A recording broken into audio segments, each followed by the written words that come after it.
17वें अध्याय का महात्म्य। श्री भगवान जी बोले, हे लक्ष्मी, मंडलीक नामक देश में दुशासन नामक राजा था। एक राजा किसी दूसरे देश का था।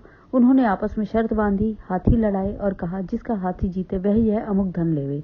तब दूसरे राजा का हाथी जीता, दुशासन का हाथी हारा। कुछ दिन पीछे हाथी मर गया। राजा को बड़ी चिंता हुई। एक तो द्रव्य गया, दूसरे हाथी मरा, तीसरे लोगों की हंसी, इससे निंदा भी हुई। इसी चिंता में राजा मर गया।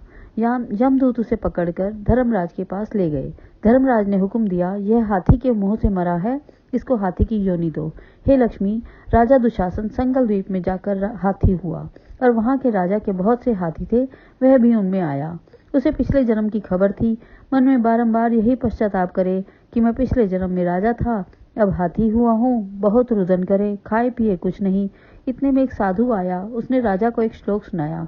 राजा बड़ा प्रसन्न हुआ और कहा, संत जी कुछ मांगो। उसने कहा, और तो मेरे पास सब कुछ है, एक हाथी नहीं है। राजा ने यह बात सुनकर वही हाथी दे दिया। ब्राह्मण उसे अपने घर ले आया। रात को दाना दिया, वह खाए नहीं, पानी भी नहीं पिए। रुदन कर मन में सोचे, कोई ऐसा होता जो मुझे इस योनि से छुड़ाता। तब उस साधु ने महावत को बुलाया, पूछा कि इस हाथी को क्या दुख है। खाता पीता कुछ नहीं। महावत ने देखकर कहा, इसको कुछ रोग नहीं है। साधु ने राजा से कहा, हाथी खाता पीता कुछ नहीं, खड़ा खड़ा रुदन करता है।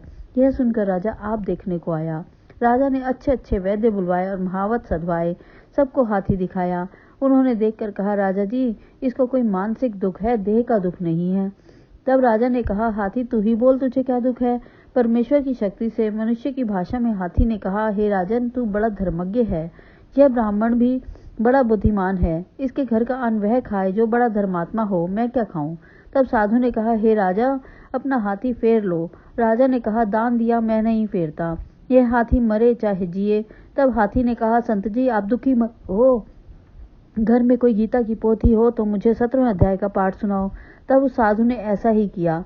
हे लक्ष्मी, 17वां अध्याय सुनते ही तत्काल हाथी की देह छूटी। आकाश से विमान आया। देव देह पाकर विमान पर चढ़ के सामने आ खड़ा हुआ। राजा की स्तुति की, हे राजन, तू धन्य है, तेरी कृपा से मैं इस अधम देह से छूटा हूँ। राजा को अपनी पिछली कथा सुनाई। हे राजन, मैं पिछले जन्म में राजा था। मैंने हाथी लड़ाए थे, मेरा हाथी मर गया, मेरा हाथी हार गया। मैं उसी चिंता में मर गया। धर्मराज की आज्ञा से मैंने हाथी का जन्म पाया। मैंने प्रार्थना की कि मेरी गति कब होगी, सो तेरी और संत जी की कृपा हुई। मैं वैकुंठ को जाता हूँ। देव देह पाकर वैकुंठ को गया। राजा अपने घर को आ गया। इस प्रकार गीता के 17वें अध्याय का महात्म्य समाप्त हुआ। बोल श्री कृष्ण भगवान की जय।